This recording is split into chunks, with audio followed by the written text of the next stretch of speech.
Sam. Paramètres Slama. Sam. On m'appelle Sam. Et je la gueule d'un Sam? À quoi ça ressemble d'ailleurs la gueule d'un Sam? On m'appelle donc Sam, il fallait bien en trouver un de nom. Fin de journée à Ville de Dieu, ça s'est imposé. Un vendredi soir plus exactement. Et Sam, tu viens boire un coup? M'ont dit les autres. Je m'étais retourné. Oui, j'avais répondu.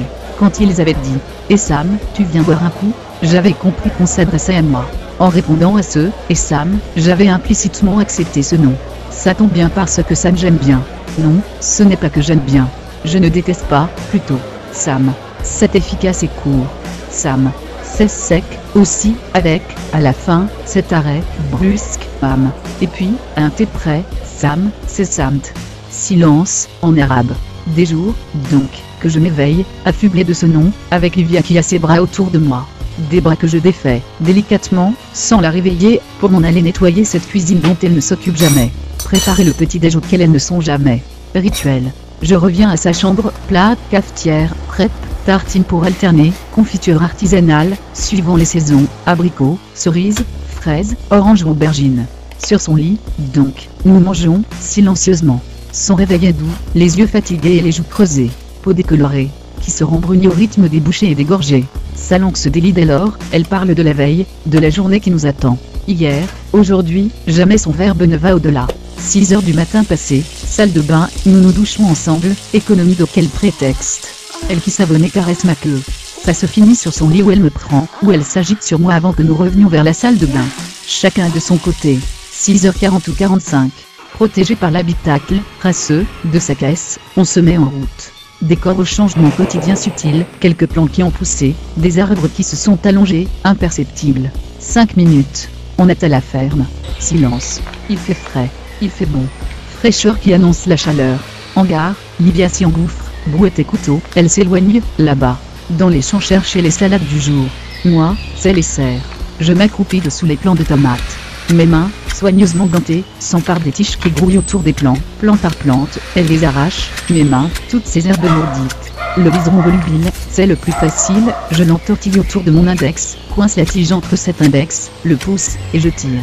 J'extrais le filament, vert, de la terre, ça laisse un trou, une ouverture, quasi imperceptible, puis je jette le filament derrière dans l'allée. Parfois, le liseron, c'est plus complexe.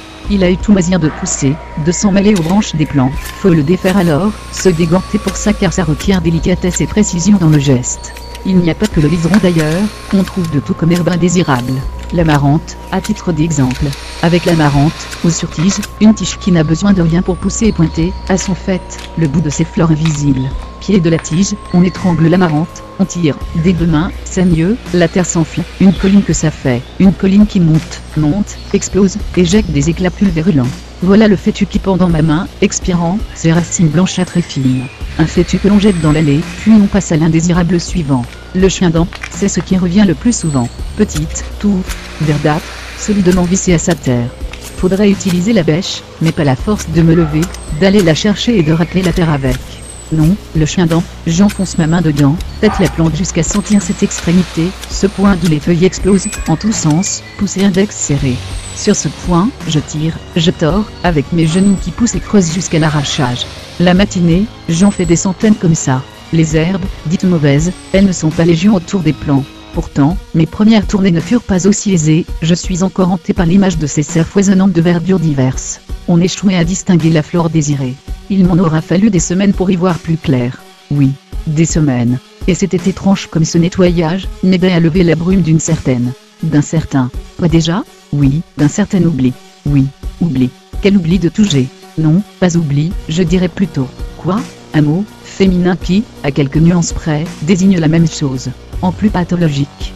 Je crois. Amnésie. Oui, c'est ça. Amnésie de tout. Et ces gestes répétitifs, mécanique quotidienne, mécanique charnelle, elle annihile le corps, le mien, permet à mon esprit de vaquer, loin de tout ça. Et puis cet espace qui se clarifiait, dégagement progressif, ça libérait les errances de mon esprit. Il se mouvait avec plus d'aisance, des dalles de la mémoire, la mienne. Il parvenait même à se focaliser, un point. Oui, libération. C'est bien là le mot. Libération de l'espace intérieur. L'effacement de ces herbes coïncidait avec l'épaississement d'une image, depuis longtemps présente. L'image de cette cicatrice, elle m'obsédait, elle m'obsède toujours d'ailleurs, mais avant je n'avais pas conscience de cette obsession. Aujourd'hui, je la ressens, elle est là cette cicatrice, je ne la quitte pas, au milieu de ma tâche, je m'arrête même quelquefois. Et dans la terre, fraîchement retournée, je tente de la reproduire, cette cicatrice, tassant d'abord la matière brune, paume de ma main droite, avec l'ongle de l'index. Je trace une ligne, une courbe plutôt, virgule, fine, 2 cm, pas plus.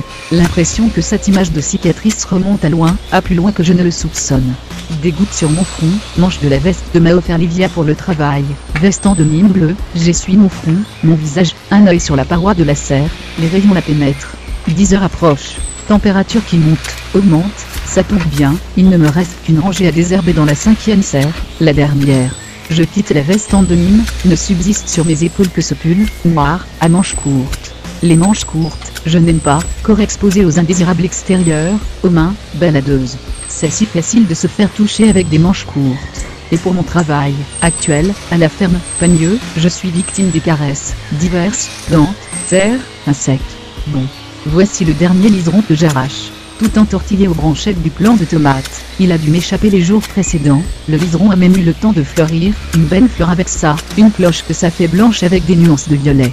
Non, pas une cloche, enfin si une cloche, mais une cloche, renversée, qui se rapproche de l'entonnoir. Bref, je tiens la branchette du plant de tomate, à son bout pend une bille, verte, et je commence à dérouler, délicat dans le geste. Ça me rappelle les bras d'Olivia que chaque matin, je délie. Elle a des bras fins, malgré les travaux de la ferme, c'est plutôt ses mains qui pâtissent de ces travaux, son visage qui pâlit aux fatigues, mais ses bras, toujours les mêmes m'a-t-elle dit, jamais changés, ils ne se sont même pas musclés, étrange tout de même. Au sol j'entrevois une paire de pieds, des godasses noires, semelles épaisses, prolongées par une plaque, compacte, de terre, tassée. Moi, j'en suis encore à dérouler le liseron quand une voix, caverneuse avec ça, descend. Tu t'en sors plutôt bien pour un peu, Livia a eu du flair, pour une fois. Il me reste encore de tours, sens contraire des aiguilles, mes doigts fins, des doigts doux, pas rugueux, pas callosité, des doigts qui n'ont pas dû effectuer de travaux manuels, des doigts d'intellectuel, je l'ignore. Bon, mes doigts dénouent le liseron, ils le tirent, un bon coup. Fini. Je me relève. Passe en revue l'homme qui s'est affiché devant. Les godasses donc. Un pantalon gris émaillé de poches, partout des poches, aux genoux, aux mollets, avec aussi des sens utérus plaqués contre le tissu et dessus une chemise qui en d'autres temps fut verte. Aujourd'hui, le soleil, le temps, l'ont tiré vers du blanc verdâtre. Cet homme, Yves, ou Yvan, je ne sais plus, tend sa main dans ma direction, elle est calleuse, sa main, noircie aux ongles. Il s'étonne. T'as les mains propres pour quelqu'un qui a passé sa journée à désherber, c'est bizarre, comment tu fais? Je hausse les épaules. Ouais. Qui murmure, pour lui. Toujours aussi loquace à ce que je vois. Il souffle et dit. On a besoin de toi, à l'entrepôt. C'est pour le pinard, on vient de nous en commander 50 caisses. On a besoin de toi pour le chargement, tu viens? J'acquiesce et le suis vers le bâtiment vétuste. Là-bas, pas de peinture. Seul béton nu, mur nu, aussi, sur lesquels s'adossent 4 cubes métalliques. Nous prenons à droite vers l'espace de stockage ou des caisses, s'étage sur toute la longueur des murs, des tours cartonnés qui ont pour base une simple palette. Ensemble de lattes, bois blanc, renforcé à coups d'assaut. De face, la palette forme un M, bien raide, dénuée de la concavité du milieu. Yves, ou Yvan, me désigne 3 de ces colonnes de caisse. T'en prendras 4 de chaque, t'as déjà fait ça, hein? J'acquiesce. Très bien, y a une palette toute prête sur le trans. Je vais ramener le fourgon. Transbahute le tout devant l'entrepôt, ok? Et pour transbahuter comme il dit, je m'en vais chercher le transpalette. Ça consiste en une fourche, plate et métallique, à 2 dents avec au bout, de chacune de ces 2 dents, une roulette et puis ces 2 plaques parallèles, un timon les attache, dessous ce timon une 3e roulette, inclinable celle-ci, qui permet de diriger la machine. On n'a qu'à tourner l'axe à droite ou à gauche, et le tout penche dans un sens ou dans l'autre. Et puis ce timon, inclinable, il fait office de levier. On pompe. 1-2 fois. P, magique. Voilà les fourches qui remontent et qui se saisissent d'un coup, comme ça, l'air de rien, d'une tonne ou deux, une tonne ou deux qu'on peut tirer onctueusement. Au fait du timon, il y a une gâchette, on la claque et vlam. Les 2 fourches qui descendent aussi sec. Le but de la manœuvre donc, c'est de glisser les 2 fourches, pile, dans l'espace du M, des palettes. On relève, on tire sur le transpalette, qui grince et couine jusque devant les caisses de vinasse. Je prends 4 caisses de chaque colonne, les dispose en équilibre sur le chariot. Exercice d'équilibriste, il faut savamment disposer le tout, afin de parer à tout accident, à tout carreau, c'est vite fait avec le transpalette, un caillou qui traîne, une roulette qui mord dedans, tout est renversé. Doucement, oui, doucement on tire sur le transpalette, on avance avec prudence. Avancer sans perdre son chargement, chose que je n'ai jamais réussi. Toujours j'ai avancé dans la vie en perdant le souvenir des choses les plus intransparentes de la mémoire dont j'aurais besoin, peut-être. Avancer sans pour autant perdre la cargaison de mes vies passées. Le fourgon, dans le crissement des gravillons contre les pneus, se poste devant l'entrepôt. Avec Yves ou Yvan, on fout les caisses dedans et il repart, conduisant prudemment à cause de la cargaison brinque-ballante. La ferme noire de soleil, au zénith, il cogne dur. Il doit être midi. L'impression qu'il est midi à cause aussi de ce ventre qui prit l'habitude de manger à midi, pile. Lui qui n'avait pas d'horaire précis. Je marche un peu, sans rien à faire, pour l'instant.